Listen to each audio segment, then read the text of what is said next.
Us this evening for this exciting webinar. I'm Dr. Anthony Fletcher, President of the Association of Black Cardiologists. We have an esteemed panel of experts here with us tonight to share more about cardiac amyloidosis and African Americans, understanding hidden causes of heart failure. Amyloidosis is a term for a group of rare diseases in which abnormal proteins deposit as amyloid in tissues and organs, which can ultimately lead to organ failure. Different proteins can cause amyloidosis, including AL and ATTR. For conversation this evening, we will focus on the ATTR type.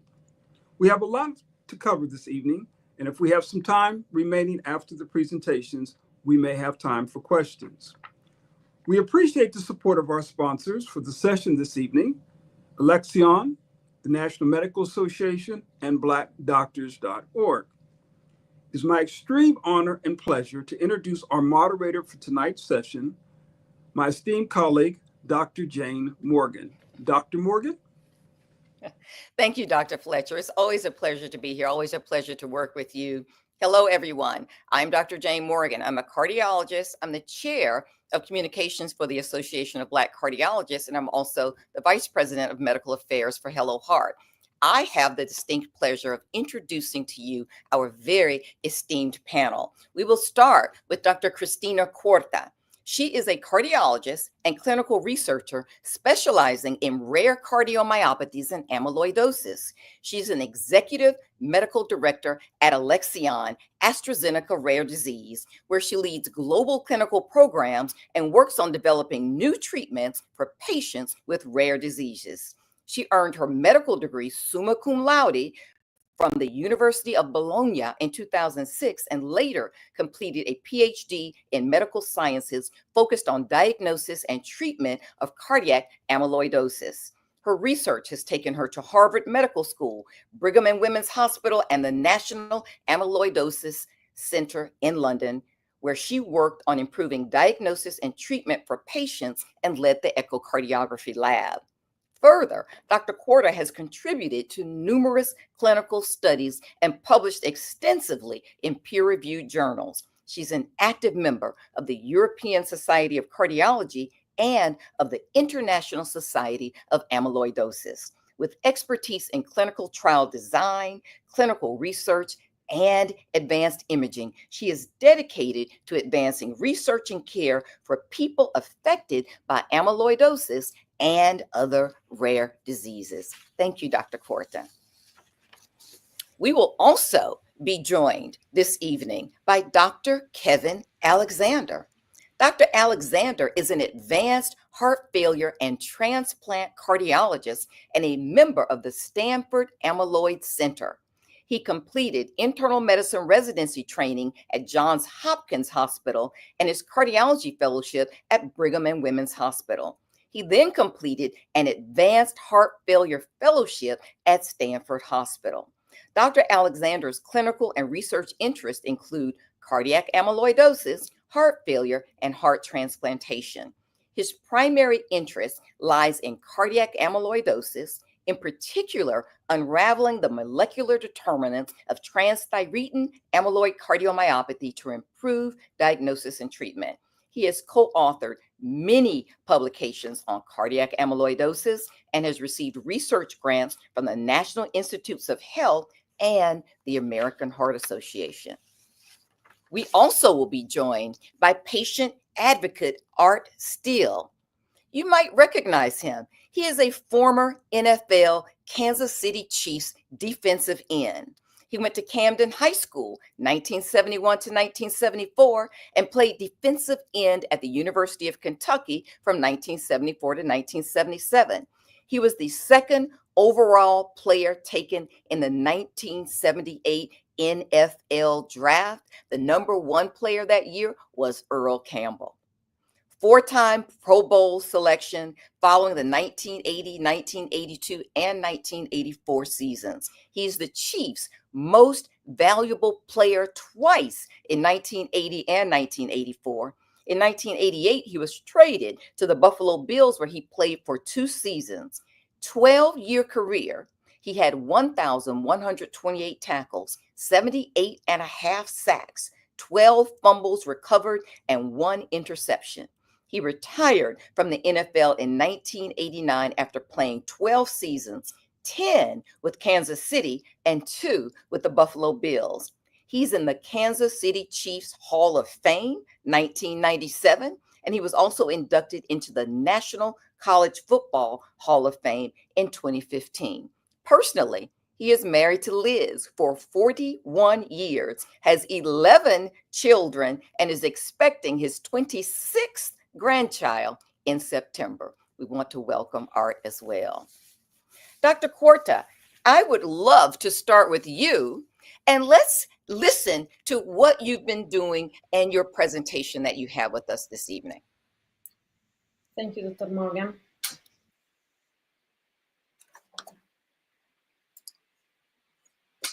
Thank you very much. And as Dr. Fletcher mentioned, we are focusing on ATTR cardiomyopathy today. We can go to the next slide to start this presentation. So what is ATTR cardiomyopathy? It's a disease, a rare disease that occurs when a specific protein called transthyretin, that is a circulating protein, for different reasons dissociates and starts aggregating and forming some fibrils, misfolded fibrils that deposit in tissues like the heart. So ATTR cardiomyopathy actually occurs when these misfolded proteins, misfolded TTR, deposits in the heart muscle and causes the heart muscle to stiffen and leads ultimately to heart failure. There are 2 main forms of ATTR that can cause ATTR to deposit in the heart, and these are hereditary ATTR amyloidosis, which is also called ATTR variant or hereditary ATTR, which is linked to a specific mutation in the transthyretin gene, such as the V122I mutation, that is the one that is prevalent in African Americans, Afro-Caribbeans. The other forms is called wild-type ATTR, and that is not related to any mutation, so the protein is normal. It's a form of transthyretin amyloidosis that actually occurs late in life, so it seems to be related to age and does not involve any mutation. It is important to notice that this disease, ATTR cardiomyopathy, affects the heart, and generally manifestations overlap with other more common causes of cardiac disease like heart failure, and that makes this disease often underdiagnosed or misdiagnosed. There are different treatments for transthyretin amyloidosis in terms of the possible mechanisms. There are treatments that targets the protein and stabilize the protein, preventing its dissociation and to start the amyloidogenic process. Other treatments stop the production of the protein. And what we will focus in the next slide, if we want to go to the next slide, is the Alexion 2220 molecule, which is being developed by Alexion and AstraZeneca, and it is a so-called transthyretin or ATTR depleter.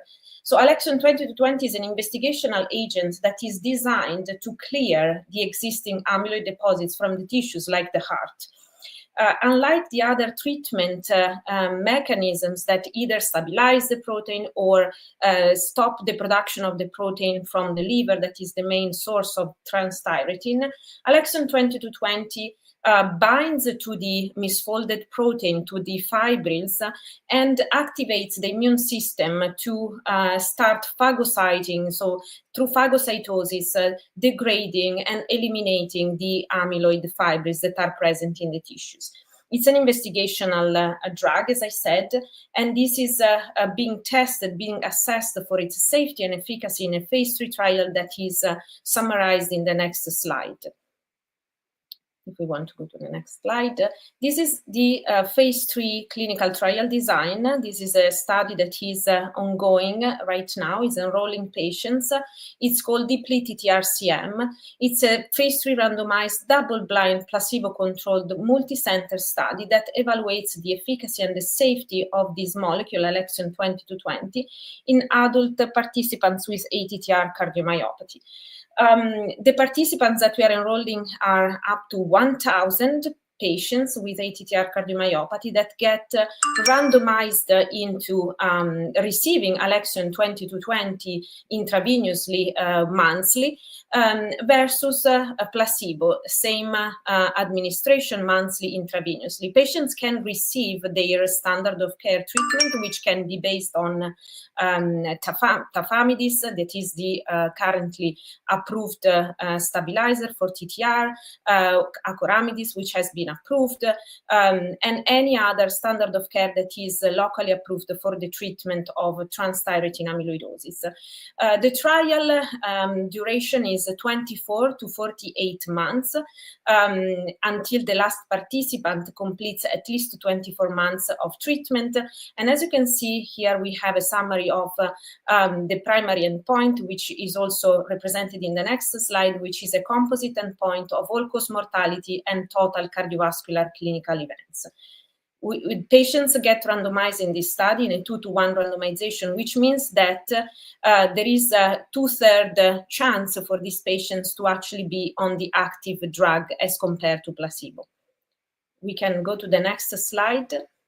As I said, the primary endpoint is a composite endpoint of all-cause mortality and total cardiovascular clinical events, recurrent events.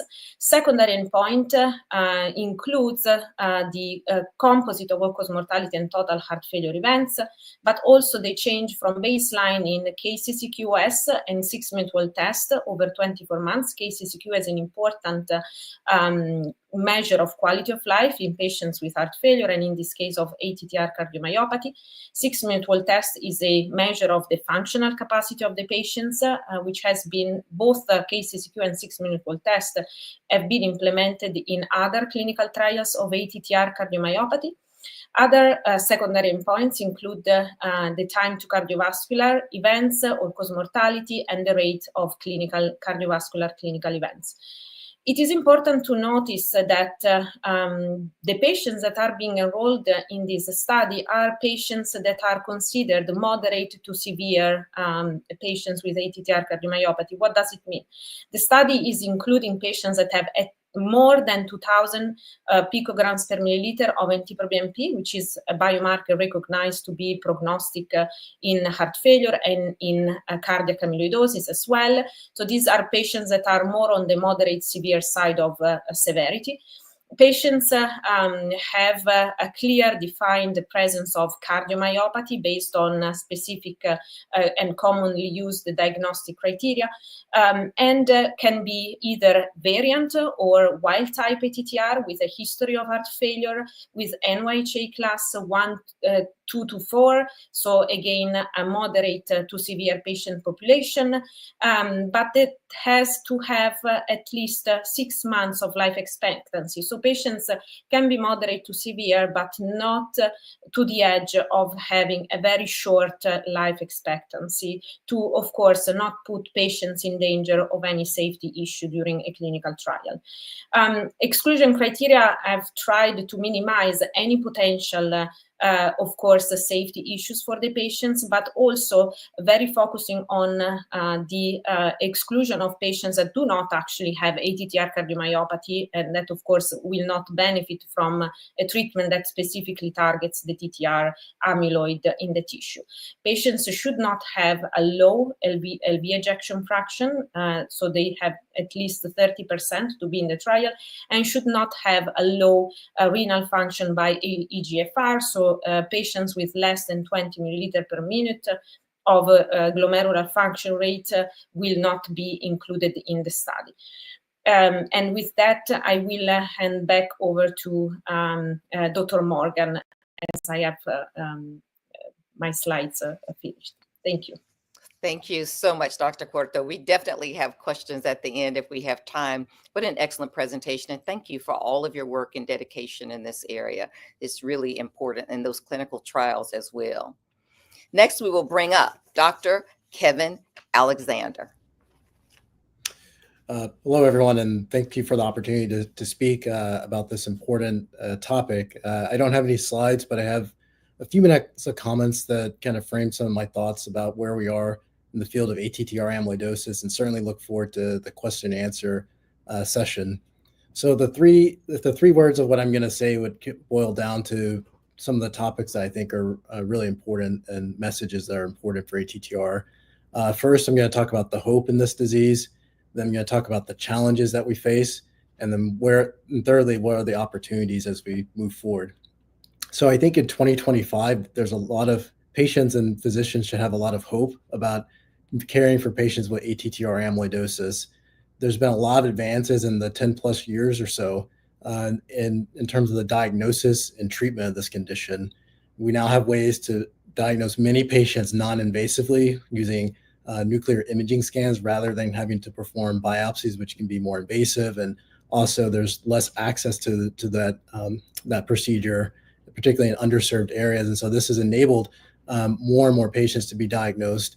And we've also heard from Dr. Quarta that there's been development of therapies that directly treat the amyloidosis, and that's made a significant impact as well in improving outcomes.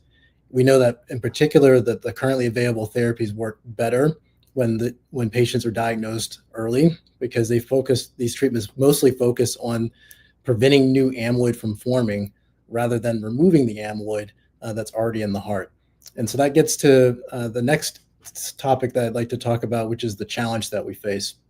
So even though we have the tools to diagnose patients accurately, in many cases non-invasively, and we have some therapies that can slow disease and are effective in early stage disease, unfortunately, many patients still present to us with late stage disease, and some individuals may have this disease unbeknownst to them and pass away from it, so go on undiagnosed.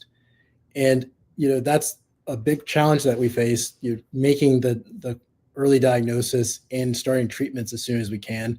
And so what are some of the challenges and reasons for this delay in diagnosis or misdiagnosis? I think there's a number of things at play. And certainly, that could be a topic in and of itself for over an hour. But some of the things I think about that are challenges for diagnosing patients are, number one, the relatively limited disease awareness of ATTR amyloidosis in the medical community. This was thought to be an overall rare disease, and certainly that's the messaging that I remember when I was in medical training. But now we know that this is really more of an underdiagnosed disease rather than a truly rare disease. And it's also important to recognize that the burden of this disease is not uniform across the population. This is a disease we see more in the elderly, and so there's increased burden of amyloidosis there. But as Dr. Quarta pointed out, there's different forms of ATTR amyloidosis, including some hereditary form of the disease where certain mutations can increase the risk of developing amyloidosis. One of the most common mutations is the V122I mutation, which is carried by 3 to 4% of African Americans. And that means there's well over 1 million carriers in the US alone. That can increase the incidence of amyloidosis in this population. And we know from a number of well-designed observational studies that among Black individuals, ATTR amyloidosis is particularly underdiagnosed and confers a significant burden of heart failure, arrhythmia, and sudden death. We also did recent work here at Stanford looking at the impact of social determinants of health and access to healthcare. And that too can be a challenge for diagnosing patients earlier. What we showed was that in areas with high social deprivation, patients are more likely to present with late stage amyloidosis at the time of diagnosis. So those are some of the challenges in terms of early and accurate diagnosis. Where are the opportunities I see going forward? The good news is I think there's a lot of areas for improvement and a lot of things that are actionable now. We need continued education efforts in the medical and non-medical communities to continue to raise awareness of this disease and make sure that everyone that's at risk gets the appropriate initial testing and referrals to amyloidosis experts. As we see with other areas of healthcare, there's an opportunity to automate some of the screening and diagnosis for this condition, leveraging AI and machine learning tools to scan electronic health records in order to identify patients at risk and get those patients plugged in with the right healthcare professionals. And I think it can also help with implementing some of the current standard of care for diagnosis and treatment. And as we heard from Dr. Cuarte, I think there's another big opportunity in this field is the ongoing clinical drug development. As I mentioned, a lot of the currently available therapies work predominantly by reducing the production of new amyloidosis. And so certainly it's important. I think there's opportunity to develop therapies that directly address the amyloid that's built up in cardiac tissue already, with the hope of trying to remove that and restore normal functioning to the heart. So I look forward to the Q&A, and thanks for your time. Thank you so much, Dr. Alexander. Very interesting research, and we'll have really some great questions for you as well. I'd like to bring up Mr. Art Steele now, who will talk about his journey. Thanks, Art. Okay. I appreciate you guys for taking the time to allow me to tell my story and all, so to speak. And I think it's a similar story probably for a lot of folks and all too. As a state, I'm from Camden, New Jersey, grew up in the projects. Only way of getting out of the projects was using your athletic skills. And I had the opportunity to go play at the University of Kentucky. But using that, I had 5 sisters and 4 other brothers and all too. We grew up in the projects. Went to school, played high school, so 4 years, college 4, and then 12 pros. Had the opportunity playing with the Chiefs and Buffalo Bills. So that's 20 years of my life. And so, when you pound in your body 20 years of your life and all, there's repercussions from those things as far as injuries and those types of things. So through my career and all, especially after I retired and all, I done had the carpal tunnel, trigger fingers, torn bicep, both shoulders replaced. I thought I had back problems, but it's stenosis, what I'm finding out now too. Neuropathy in my feet and all. I thought it was from playing ball and needing a knee replacement, those types of things. And there's other similar issues and all that's happened in my life. And, I'm just kind of reverting back because I remember, and one renowned, African-American cardiologist down at Tulane back in 2023, Dr. Keith Ferdinand, he's the one that brought it to my attention about amyloidosis and all, which again, I'm very thankful of that. The program, very thankful, Dr. Ferdinand and all too. He started asking me some questions because, I take good care of myself, working out, eat what I eat, my sleep and those types, and try to manage stress. But one of the things he started asking me some questions about my family history. And I never thought about that. When he started, and I got my oldest brother, James Sparky Steele. He played at University of Maryland. He's sports and all too. But he had 14 years ago, he had a heart transplant. And all the same exact, when he started asking me about him, starting off my oldest brother, and all the symptoms that he had, I have. And it started coming to my mind and all that, when he brought up the thing about amyloidosis, a genetic disease that affects 1 out of 25 African Americans, light started shining. Because not only him, then I was thinking about my other brothers. And I got one brother, Gary, that I talked today and all, he's going to get tested on that. The exact same thing. He has the same issues. My other brother, Dennis, who's married to my wife's sister, the exact same thing. And so, for me, it's nice to know. And, what I've been trying to do personally for myself and all within the community and talking to folks and having the opportunity to talk to others right now is pass that information on. And I know too, within our culture, sometimes everybody want to keep things private. And I look back, with I think my mother and all, I can see back, she had the heart problems and all too. And I know for certain and all, if she'd known it was this, she would have passed it on to us and all too, so that we'd be more so proactive when it's happening. And I know, and I speak for myself. At first, when you find out you have it, man, you just kind of upset at the world, so to speak. And I was thinking about my mother, but my mother, I had the greatest mother there is. But the thing is, it's just like playing in sports. You find out that, you're going to fall. Things going to happen in your life. You don't have no control over. The genetic side, we don't have any control, but we do have control of how we treat our bodies, how we help others and bring awareness to these things. And that's one of the things I found out for myself. That's been very helpful and all too, as far as when you help others, you help yourself. And so it's been nice knowing that all these issues that I have is derived from this one thing, amyloidosis, the V122I. And as I stated before, personally with me, the first thing I thought about, I got 5 girls, 6 boys, got my 26th grandchild on the way. So, keeping this to myself, that would be very selfish on my part and be very unloving and all.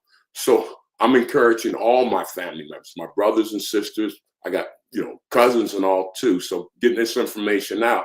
And that's one of the things I kind of encourage others. These are the type of things and all that need to be known within our community and all. And there's nothing private about that, especially if it's going to affect those, especially within family members and all too. But this has been a great experience for me, having the privilege of being part of this program right here of getting information out. That is the important thing. And the key is not only awareness, but the most important thing is if you can get early detection, makes a world of a difference and all. And then you can game plan from there. But I just didn't want to get caught up like in the same situation my brother, heart transplant, my other brother, he's got some serious issues. And it's just one of those things, you got to stay focused and be around the right people. And at the same time, you have doctors like Dr. Alexander, Dr. Fletcher, Dr. Ferd. There's a lot of great doctors out there. And what I found out too, and it's just added on, I'm finished up with this, that you got to be your own advocate for yourself, because a lot of times if doctors not familiar with it and all, you got to do your own research and you got to be an advocate, not only for yourself, but for your family and all too. But this is, again, the disease, crap, but the opportunity of doing something about it, that takes it to another level. And again, gives you something to live for as far as helping others. And as I stated before, when we help others, we heal ourselves, and I need all the healing I can get. So it's been great. What a great testimony, Art, and we certainly will be asking you some questions as well. We appreciate you joining us today. I mean, as doctors, we're always appreciative of our patients. We want to hear from them. Maybe I'll ask you, Dr. Alexander, as we kind of start a little bit of a panel discussion, just sort of taking off from what Art was talking about. What are some of the early signs of ATTR amyloidosis, and why is it so often misdiagnosed, but as you said, underdiagnosed? Yes, thanks for the question, Dr. Morgan. I think that Art outlined a lot of the things that we see as early signs of amyloidosis. Many patients can have symptoms that are unrelated to the heart. So things with amyloid building up in tendons and ligaments, a lot of orthopedic type of manifestations. So it's very not uncommon that patients have seen the orthopedic doctor quite a few times before they get to me. And I think it's important to note that a lot of these orthopedic signs and symptoms precede heart symptoms sometimes by 5 to 10 years. And so things like carpal tunnel syndrome, lumbar spinal stenosis, torn rotator cuffs are things that patients might experience. They're treated for them appropriately. And then years later start to develop shortness of breath or leg swelling or palpitations related to heart rhythm problems or congestive heart failure. It's also important to note that patients with hereditary forms of this condition can sometimes have neuropathy. So have numbness and tingling in different parts of the body, weakness. Sometimes I think gastrointestinal manifestations get underappreciated. So nausea and weight loss, constipation, diarrhea. And so I think one of the challenges with this condition is that we think about it as a cardiac condition and then you see a specialized cardiologist for it. But a lot of the early signs and symptoms aren't things you would see someone like me for. Mm-hmm. And so who are patients going to see? They're going to see primary care doctors, orthopedic doctors. And so I think in terms of raising awareness, we need to raise awareness throughout the medical community. And what that messaging is probably will depend on what that specialist is. And so, there's been great work at a number of centers now, for example, looking at, working with hand surgeons that are treating patients for carpal tunnel syndrome. And if you're a certain age and certain kind of risk group, staying those biopsies for amyloid. And, the rate of detecting amyloid in those is, 10 to 12% in many of the studies. So I think we have to kind of think broadly about how to care for patients with amyloidosis in a collaborative fashion, because a lot of times it's not one person that can make the diagnosis. So much information. And that's good to know because, Art is describing kind of a lot of that. And I'm going to get back to you in a second, Art. But I'd like to ask Dr. Corta, when we talk about sort of the two different types of amyloidosis, hereditary and wild type, what's the difference? And why is it that we see it more commonly in African Americans? Thank you, Dr. Morgan. This is a very important question, especially around the African Americans and the hereditary form. First of all, as we briefly touched base before, hereditary ATTR is different from wild-type ATTR in the way the disease develops. So there is a mutation in the hereditary form that is not present in the wild-type form. So that is the first bigger macroscopic difference. This actually leads to a number of other differences. As Dr. Alexander mentioned, in hereditary ATTR, we can have a multitude of manifestations that include cardiomyopathy, but can include also neuropathy, can include different levels of neuropathy, including peripheral neuropathy or autonomic dysfunction. And patients can have a very different wide range of these manifestations. Some patients might manifest only neuropathy, some patients might manifest only cardiomyopathy, and many patients will manifest a mixed phenotype, that's so-called, where there is a bit of both. And patients can manifest the disease earlier, like in their 30s, even in some regions of the world where the disease can be even endemic. So there are actually many of these patients with a specific mutation. The wild-type TTR form, for some reasons, is more related to the age. It's specifically affecting most of the time men more than women. So there is like a very high disproportion as compared to the hereditary form.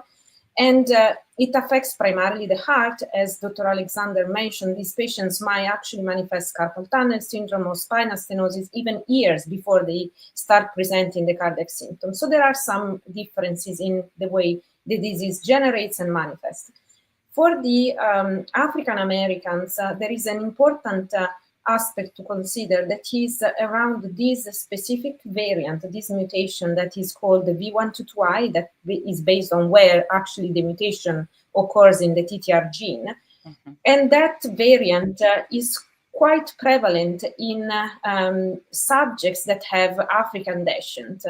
There is like a 3 to 4% prevalence of this variant in African Americans or Afro-Caribbeans. And this mutation is associated with an increased risk late in life. So when people are, most of the time in their 60s or especially 70s and above, to develop the ATTR cardiomyopathy especially. So it is quite prevalent. It actually is considered the most frequent form of hereditary ATTR cardiomyopathy, so the hereditary form with cardiomyopathy, to the point that in the past, when this was initially described, it was called familial amyloidotic cardiomyopathy. So it's quite an important aspect to consider, and that goes into some diagnostic and awareness consideration, especially in the populations at risk. And I was going to ask you about other populations that are sort of descendants of Africans, so the Caribbean and also in Brazil as well. Do we see it in those areas as opposed to just African Americans? We see it in other regions for sure. Generally, and most of the time, the specific variants that is associated with, this African descent tends to present quite similarly across the different regions, and Caucasians are very minorly affected, but it's a mutation, for instance, that is seen also in other minorities, like in Hispanic patients. So for some reasons that, that makes also the diagnosis and the recognition also even complicated among this specific population. However, there are other variants of ATTR, of transthyretin, that can be present and more prevalent among other communities. For instance, there is one variant that is probably the first transthyretin mutation that was originally discovered, that's called V30M or V50M, that is endemic in some regions in the world. For instance, Portugal, Sweden, Japan, Brazil, and there are clusters of families of people that actually carry this same mutation.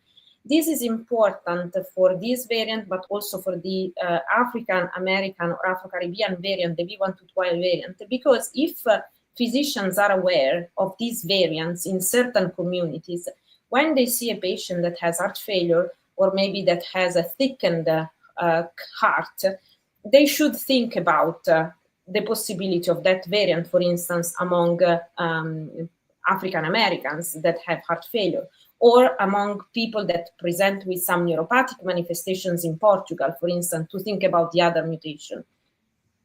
Thank you very much. And, Art, I know you heard a lot about what Dr. Alexander was saying about a lot of those symptoms, which you described yourself with your shoulder replacements and knee replacements and spinal stenosis. And I'm wondering, you shared a little bit about your journey. When you look back, can you think of exactly when maybe you started to have these symptoms, even though they were not connected to amyloid? Was it while you were playing for the Kansas City or Buffalo Bills? Were you having symptoms that you now recognize, or was it later? Maybe you can take us through that journey. The thing is, that's excellent, because I was going to bring that up too, because, first thing I was talking about my personal family, but my other family is, I played, college, NFL and all too. And a lot of the fellas and all, my age, they, these are just typical symptoms and all from playing football, from pounding your body.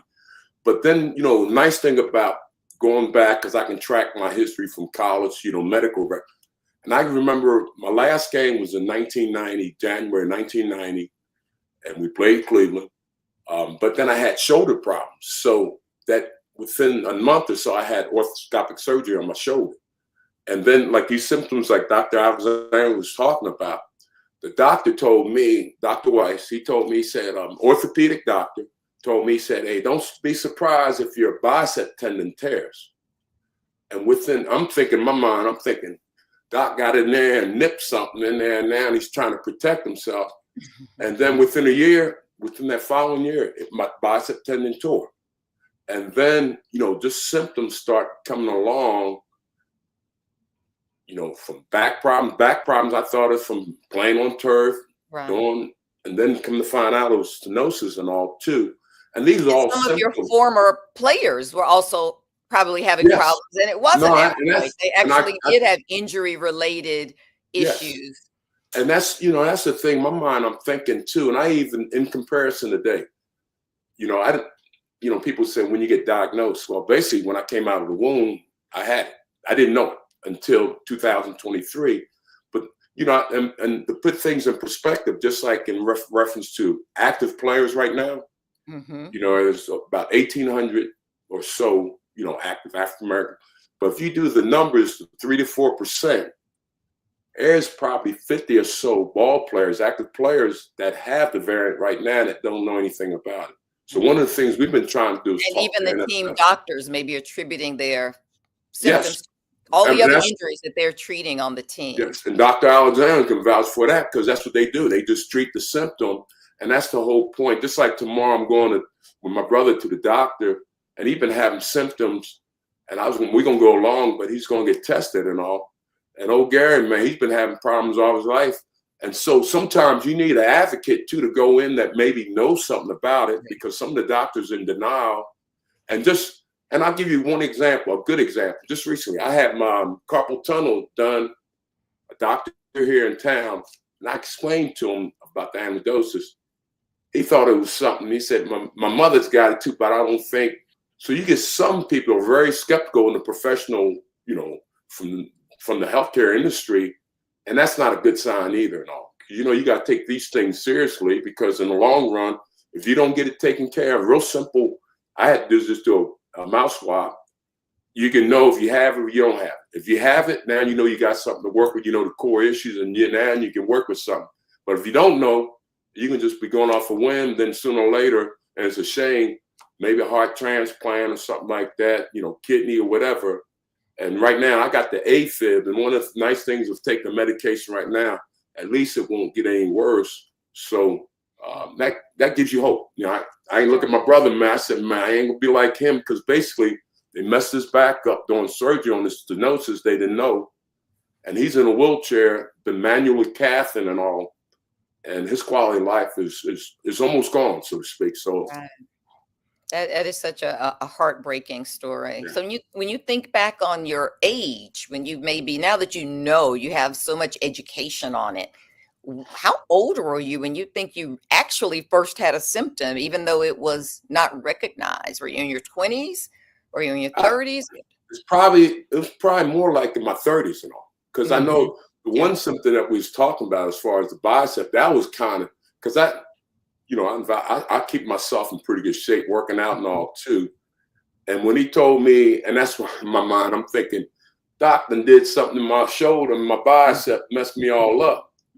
And then that was one of the symptoms. And it's, you can't somewhat blame them right now and all, but that's why it's important, as Doc brought out too, getting that information to the doctors out there, you know.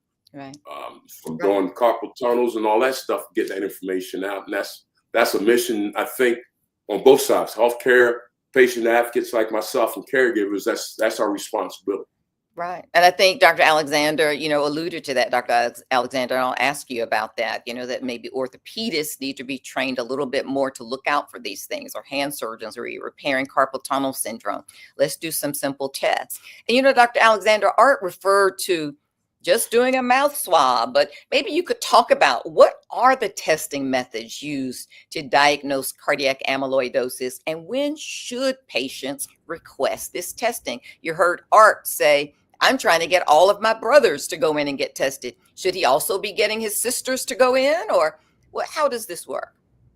Yeah. I think Art's in agreement there. I can read the mouthy. So I think I answer that in two parts. I think that in terms of genetic testing, let's say, someone's diagnosed with amyloidosis, Art's diagnosed with amyloidosis, and we know that it's the hereditary type.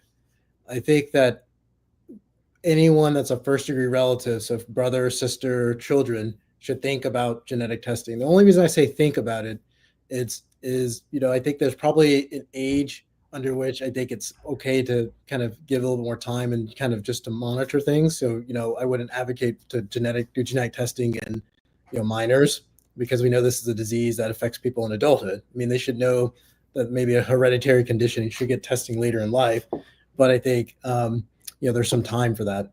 But, I think depending on the mutation, once you start to get into that, 10, 20 years before we tend to expect symptoms, those folks should get genetic testing, because there's not really much downside, right? It's a cheek swab, like Art said, it's not invasive. You get the answer back quickly, and it can have huge implications in terms of how you do going forward. We know that these therapies that we have work very, very well in early stage disease. And I suspect that if you start it early enough, the disease may never progress. And so there's a lot of, I think, opportunity and importance there. So, certainly when I diagnose a patient with hereditary ATTR, that's why we try to advocate for, is to get those family members screened. Now, I think there's a lot of challenges with that. One of the things is that, as doctors, we're used to building the rapport with our patients, but with family members, particularly if they're not coming to these appointments, to get a call from me to say, hey, you should do genetic testing, I'm a stranger to them, right? And I think also hearing that messaging from from the patient who has the condition may or may not land well as well, depending on what that relationship is like.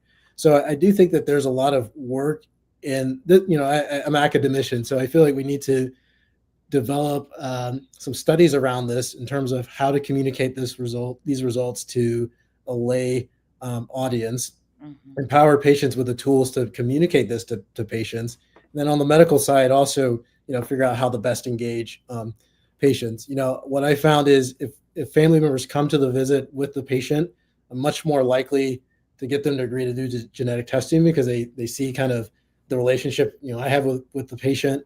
But also, when I see folks with amyloidosis, I have an optimistic approach to it because of all the things that we have here. And so I think it's important for people considering genetic testing to know that there's hope and that this isn't, a death sentence. This is more an opportunity. This is more, something that can be very positive.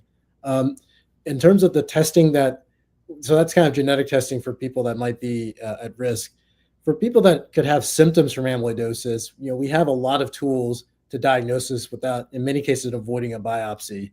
Anyone that, has shortness of breath, leg swelling, palpitations, invariably are going to get an EKG and a lot of times an echocardiogram, an ultrasound on the heart. And those can be the initial clue that there's something going on. The heart muscle is a little bit thickened. That can be for a number of things, but the onus is on the physician to say, if it's not explained by something like uncontrolled hypertension, high blood pressure, what else might be going on? I think a lot of times it can just be left at, the heart's a little thick and there's not more investigation. That's where one area we can improve awareness and education. And if there is that suspicion, then there's things like MRI that can also lead to suspicion, but there's imaging tests, nuclear tests that can confirm the diagnosis for ATTR. Occasionally we need to do a heart biopsy, but that's a relatively, it's a procedure, but I think it's a relatively minor procedure, and the risks of it are pretty low. And when you talk about diagnosing a condition that could be deadly, the risk benefit is there to do the biopsy if we need to. That's such good information. And, Dr. Huerta, I want to segue to you about that with regard to just, the role that genetic testing plays in this diagnosis of ATTR amyloidosis. And the reason early detection is important, because you talked about clinical trials and research, and now we're back to access. So maybe you could talk to us about what can be done really to improve awareness and why it's important to really have some early detection when we talk about amyloidosis. Yes, and this is, the topic that I think every physician that has worked in amyloidosis will always end up emphasizing, because an early detection today means access to treatment, as you said, Dr. Morgan. And we today have treatments. Until just a few years ago, there was nothing, and that was also a big cause of underdetection and misdiagnosis and underdiagnosis. Today we have access to treatments, both for neuropathy and for cardiomyopathy. So early detection, and in particular also distinguishing whether a patient has a genetic or non-genetic wild-type form of the disease, might help the patient access the right treatment for them, and also have a cascade on the family to prompt maybe the family screening. I completely agree with what Dr. Alexander said. Hereditary ATTR amyloidosis is not the kind of genetic disorder that affects in the very early age. So you can wait to get, the genetic test done. But today, the genetic test in an adult family member can prompt, additional tests to see if that carrier might have already manifestations, and if that is the case, accessing the right treatment for them. And we need to have a much stronger impact on the scientific community and on the general community that treat patients with different conditions. It can be cardiologists, it can be orthopedic surgeons, it could be rheumatologists, because many times these people with carpal tunnel syndrome end up to a rheumatologist that might not necessarily put together the pieces if they don't have awareness. Awareness is one of the key elements of improving the diagnostics and improving the early detection. We need to make sure that more and more physicians or healthcare providers are aware of the disease. So awareness is one of the main points. Promote the gene testing where is appropriate, and engage with the communities, because many times these patients are in their local communities. This is as Dr. Alexander said, not any longer a rare disease, but it's still, we still have a way to go for this to be treated as a non-rare disease. We still rely a lot on the centers of excellence, so people still to have a diagnosis or a treatment need to travel a lot across a country like the US, so quite a big travel many times, and they might not necessarily have access to the possibility to travel, so they rely on their local community, and that might be true for a specific maybe subset of the population. So we need to make sure that all the different parts of our communities are aware and can actually know how to treat these patients when they can get the diagnosis. Yeah, such great information. And I like what you're saying is that, we're still sort of depending on these centers of excellence. So we still have a way to go to progress and make certain that there is awareness beyond these centers of excellence. Art, I'd like to ask you about your therapy. How's it going? How has it impacted the quality of your life? What do you think about the therapies that are available today? And what have you accessed clinical trials? Can you talk with us a little bit about that? Well, I'm taking a shot and all, every 3 months or whatever right now and all. And again, the whole point is to stabilize, so don't get worse and all too. And I think that's the purpose of the shot and all too. But for me, it's nice knowing that you have this. I mean, if you got it, it's nice knowing me.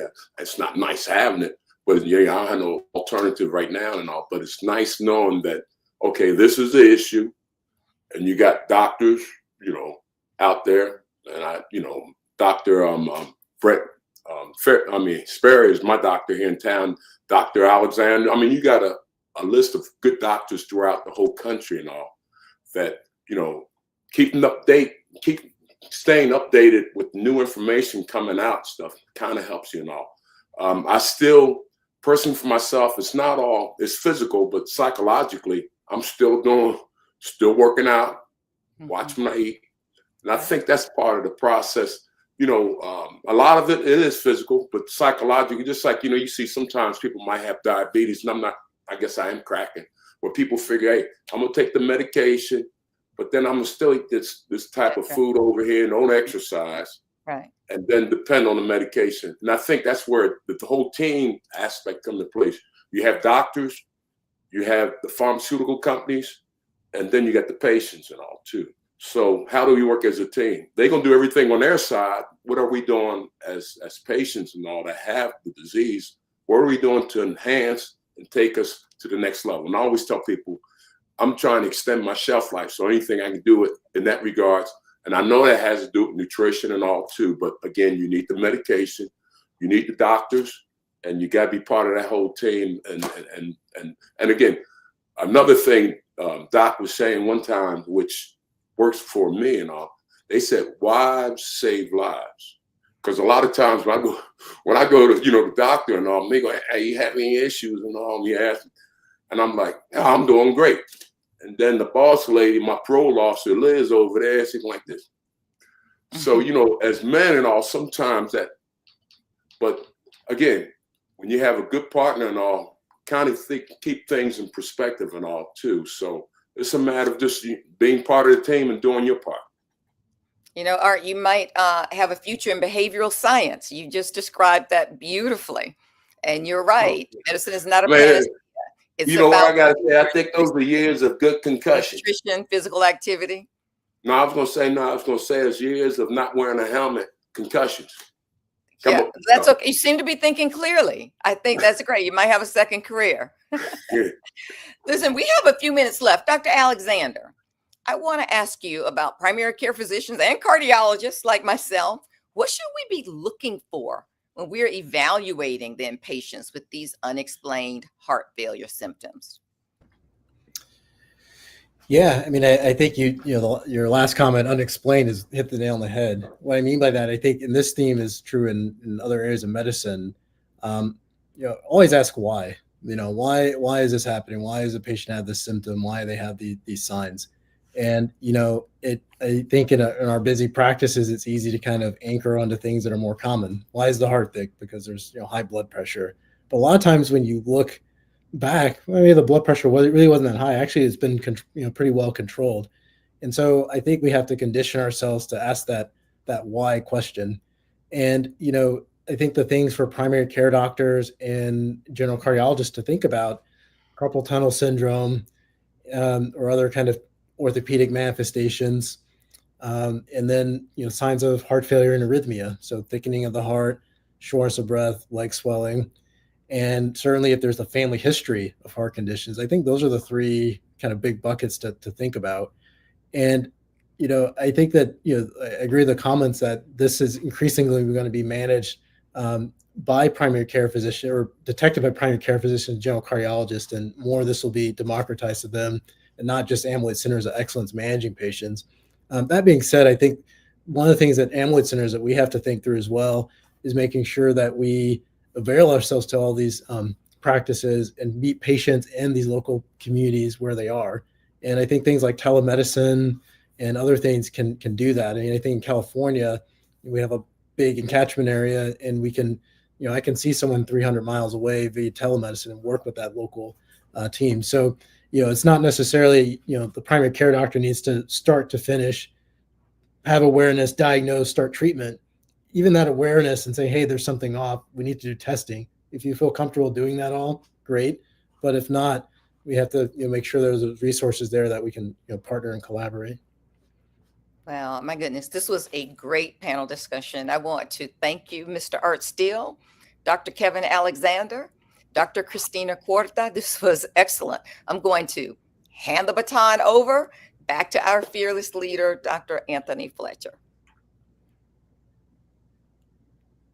Amyloidosis, and you talk about a dream team. I think we've put together the perfect team.